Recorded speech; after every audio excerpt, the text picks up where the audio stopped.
गणित, गणितामधला कोणता घटक बनणार? संख्याज्ञान. आणि संख्याज्ञानामधला कोणता घटक बनणार? पहिला आंतरराष्ट्रीय व रोमन संख्याचिन्ह. बघा कोणता उपघटक बनणार आपण? आंतरराष्ट्रीय व रोमन संख्याचिन्ह. बघा मित्रांनो, आतापर्यंत आपण मराठीमध्ये अंक लिहितो, बरोबर की नाही? मराठीमध्ये अंक किती चिन्ह आहे माहिती का तुम्हाला? माहिती का? बघा मराठीमध्ये एकूण चिन्ह कोणकोणते तुम्हाला दाखवतो. पहिले कोणता असतो? शून्य आहे, बरोबर. त्याच्यानंतर 1, त्याच्यानंतर 2, त्याच्यानंतर 3, त्यानंतर 4, त्यानंतर 5, त्यानंतर 6, त्यानंतर 7, त्यानंतर 8 आणि त्यानंतर 9. बघा या व्यतिरिक्त मराठी अंकांमध्ये दुसरा अंक आहे का? आहे का? याच्या व्यतिरिक्त एखादा अंक बघितला का तुम्ही नवीन? एखादं चिन्ह बघितलं का नवीन? बघितलं का नवीन चिन्ह? नाही. बघा ही जी लिपी आहे हिला काय बोलायचं? देवनागरी. कोणती?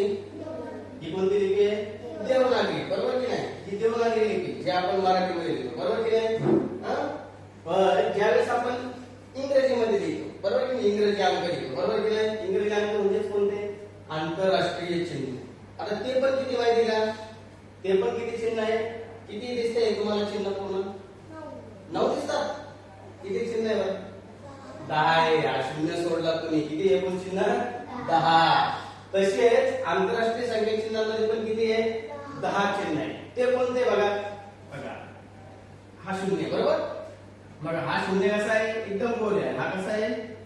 थोडासा अंडाकृती आहे का मोठा? हा एक कसा आहे? बघा बरोबर की नाही? 1. हा 2 कसा? बघा 2. हा 3 आहे का? हा काय? 4, बरोबर. हा काय? 5, बरोबर आहे ना? हा काय? 6. हा काय? 7, बरोबर. हा काय? 8 आणि हा काय? 9. बघा हे कोणते संख्या चिन्ह आहे? कोणते?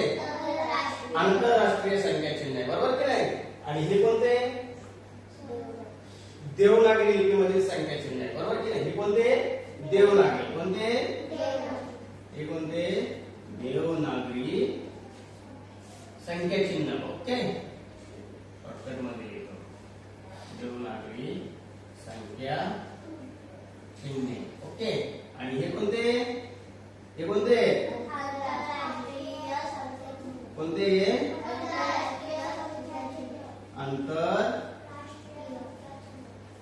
आंतरराष्ट्रीय. हे तुम्हाला माहिती का? हे चिन्ह माहिती का? ओळखीचे का तुमच्या?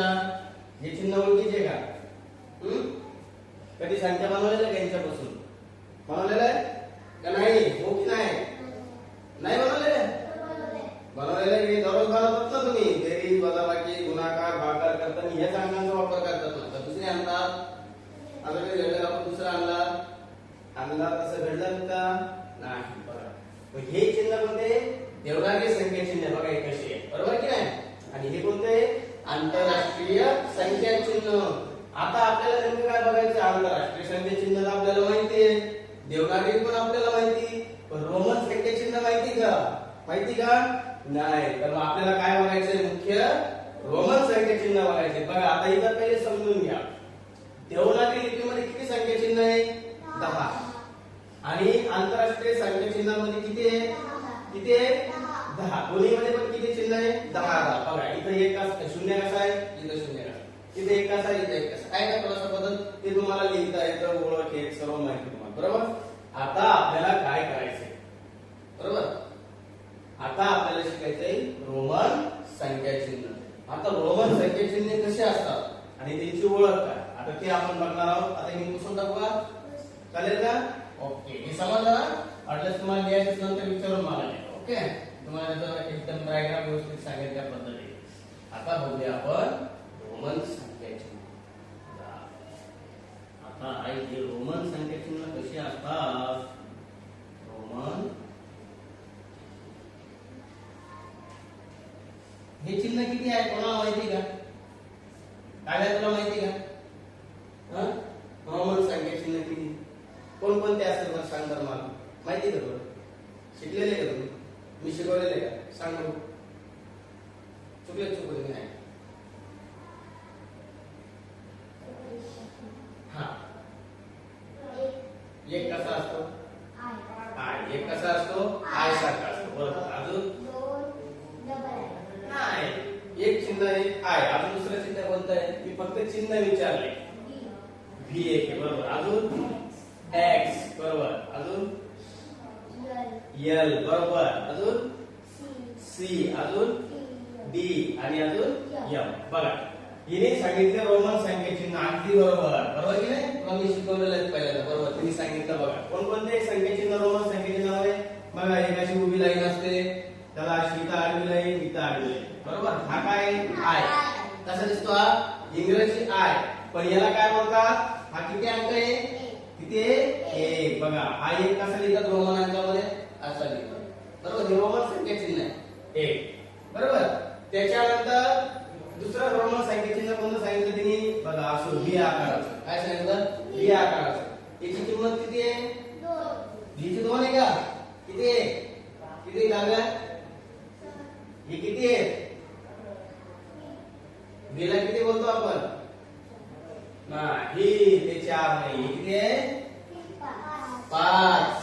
बघा याला आपल्या याच्यामध्ये किती बोलतात? 5. या आकाराचं जर चिन्ह असेल त्याची किंमत किती असते? 5. आणि ह्या आय आकारात असेल त्याची किंमत किती असते? 1. आणि व्ही आकारात असेल त्याची किंमत किती असते? 5. ओके. नंतर पुढलं चिन्ह आहे बघा एक्स आकाराचं. याची किंमत किती आहे? किती आहे? 10. गुड. किती? एक्स आकाराची किंमत किती आहे? 10. आता याच्या पुढलं एक चिन्ह सांगितलं त्यांनी. कोणतं सांगितलं बाळ तू? एल. ह्या एल ची किंमत किती माहिती का तुम्हाला? किती आहे? 50. गुड. याला किती म्हणतात? 50. त्याच्यानंतर याच्या पुढलं कोणतं चिन्ह आहे?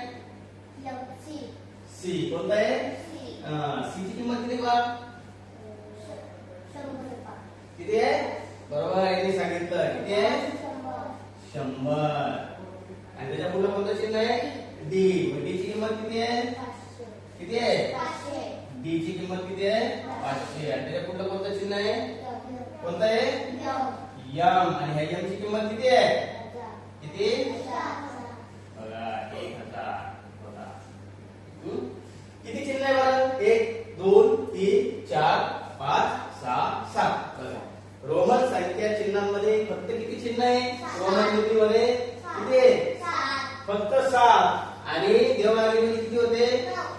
10. आणि आंतरराष्ट्रीय मध्ये किती होते? आणि तिसरे रोमन मध्ये किती आहे? बघा या 7 चिन्हांचा वापर करून आपल्याला संख्या तयार करायची. हे समजले? कोणते? हे लक्षात राहील. बघा एक चा कसा आहे? आय सारखा आकार आहे. 5 चा कसा आहे? व्ही. 10 चा कसा आहे? एक्स. आणि 1000 ला कसं लिहिलं आहे? एम. आणि 50 ला 100 ला आणि 500 ला लक्षात राहील. ओके. आता संख्या तयार करायच्या याच्यापासून वापर करून आपण संख्या बनवायच्या. रोमन संख्यामध्ये कशा तयार करायच्या? ओके. हे डाऊटपासून हे समजले? लिहायची गरज तुम्हाला नंतर लिहून घ्यावं. पहिले समजून घ्या आणि नंतर तुम्ही ते लिखाण करा. आता पहिले आपण काय करूया? संख्या लिहिण्याचा प्रयत्न करूया. बघा I V X L C D M L C D M L C D M I V X L C D M. अशा पद्धतीने लक्षात ठेवायचं. आय ची किंमत किती? 1. व्ही आकाराच्या चिन्हाची किंमत किती? 5. एक्स आकाराच्या चिन्हाची किंमत किती? 10. त्याच्यानंतर एल आकाराच्या चिन्हाची किती किंमत? 50. बरोबर. सी आकाराच्या चिन्हाची किंमत किती? 100. आणि डी आकाराच्या चिन्हाची किंमत किती? 500. किती? 500. ओके. आता याच्यामध्ये काही नियम आहे बघा. पुसून टाकू. पुसू का? ओके. बघा हे 2 चिन्ह आहे बघा. कोणतं? हे एक आकार. बरोबर. आणि एक एक्स आकार. कोणतं आहे? एक्स. एक चिन्ह आपल्याला सोबत जास्तीत जास्त किती वेळा लिहिण्याचं माहिती का? आता याच्यामध्ये नियम आहे संख्या लिहित असताना. ते नियम कसे? आता हे जर आपण 2 शेजारी शेजारी लिहिले या संख्या किती होईल? किती होईल? या 11 होईल का? किती होईल? किती होईल? 2. किती होईल? 2. ते एका एक आकार ते वेगळं. ते आपलं आंतरराष्ट्रीय आणि देवनागरी संख्या चिन्ह आहे त्यांचं आणि हे थोडंसं वेगळं आहे. बघा हे एक आहे आणि दुसरा आहे.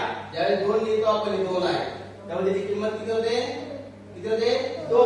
आता मी ह्याच्याकडे हे 2 दिले, सॉरी 1 ओके. याची किंमत किती झाली 2. आता हे मी पुन्हा किती लिहिले बघा, याची किंमत किती झाली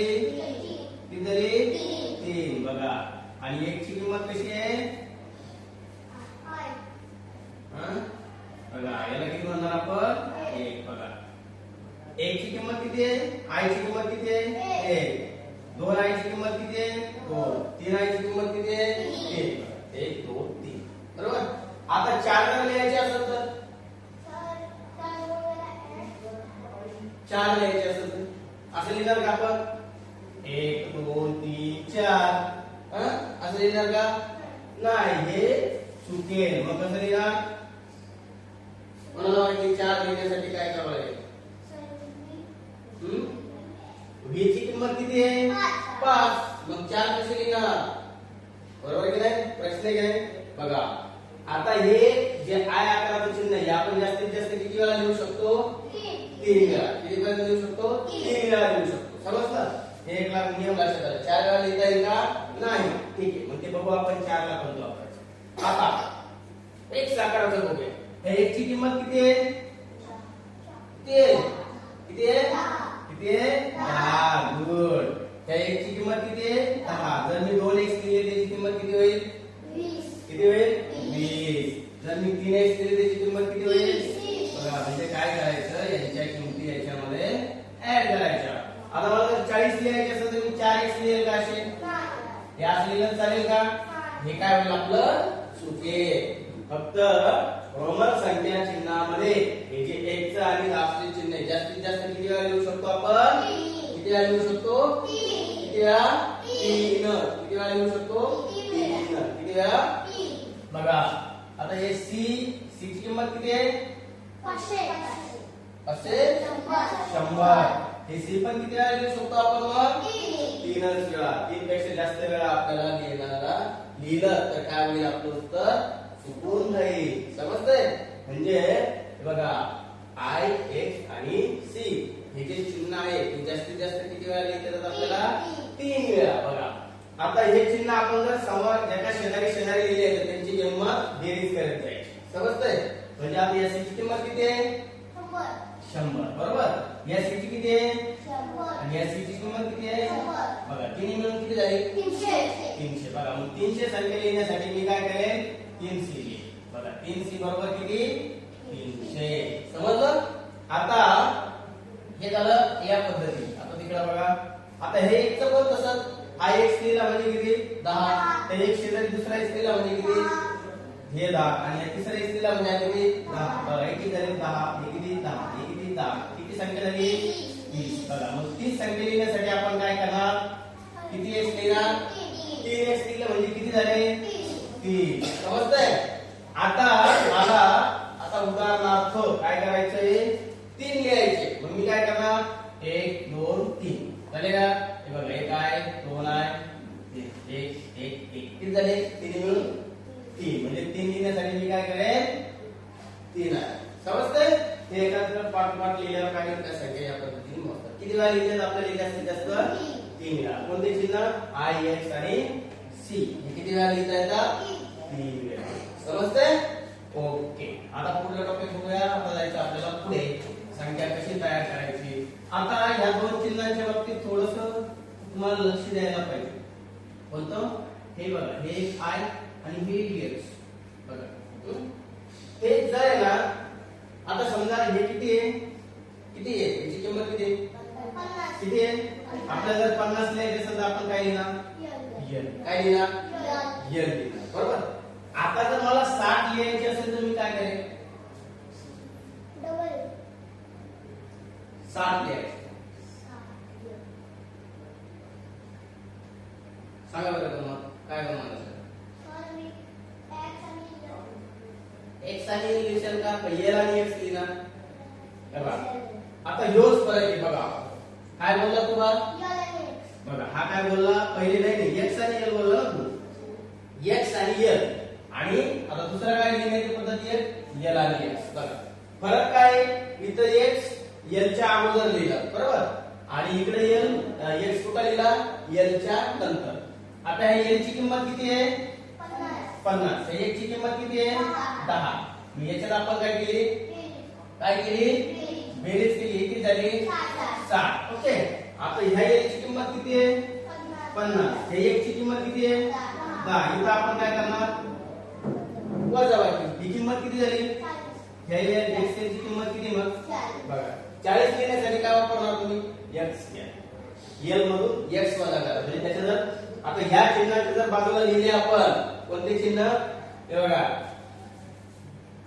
कोणतं x आणि हे जे चिन्ह आहे एखाद्या संख्येचे जर आधी करून लिहिले समजा उदाहरणार्थ मला 9 घ्यायचे किती 9 कशी लिहिणार मी पाहिजे का तुम्हाला बरं ठीक आहे 9 नंतर बघू आपण 9. आता सगळ्यात पहिले आपण काय करू आता तुम्हाला समजलं की हे दोन चिन्ह आहे बघा x जर आपण एखाद्या मोठ्या संख्येच्या नंतर जर लिहिला x नंतर x लिहिला त्याची काय होती किंमत वाढत जाते बरोबर. l नंतर x लिहिला म्हणजे काय त्यामध्ये ती किंमत काय करायची वाढवायची म्हणजे बेरीज करायची बरोबर. म्हणजे ते संख्येचे चिन्ह तयार होतं बघा. मग 50 ला आता 60 कशी लिहिली आपण l x. 70 कशी लिहिणार सांगा बरं 60 ला काय लावलं l x. x चिन्ह आपण जास्तीत जास्त वेळा किती लिहू शकतो 3 वेळा लिहू शकतो बरोबर. मग सांगा बरं 70 कसं लिहायचं l डबल x बरोबर. आणि 80 कशी लिहिणार कशी लिहिणार ट्रिपल x. आणि आता 90 कशी लिहिणार 4 वेळा लिहिता येईल का आपल्याला ते x नाही ना मग ते पण आपल्याला शिकायचं 90 कशी लिहायची. ओके हे समजलं ना 90 ला आपण असं लिहू शकत नाही l नंतर 4x चालेल का नाही. आपल्याला x किती वेळा लिहिता येतो 3च वेळा. पण x आणि हा i आपल्याला दोन प्रकारे लिहिता येतो कसा एक आपल्याला मोठ्या संख्येनंतर आणि एक त्या संख्येच्या अगोदर. जर अगोदर लिहिलं तर काय करायचं वजा करायचं बरोबर. आणि नंतर लिहिलं तर काय करायची बेरीज करायची. समजतंय. आता मला हे संख्या चिन्हांचा वापर करून आपण आता काही संख्या लिहिणार आहे. ओके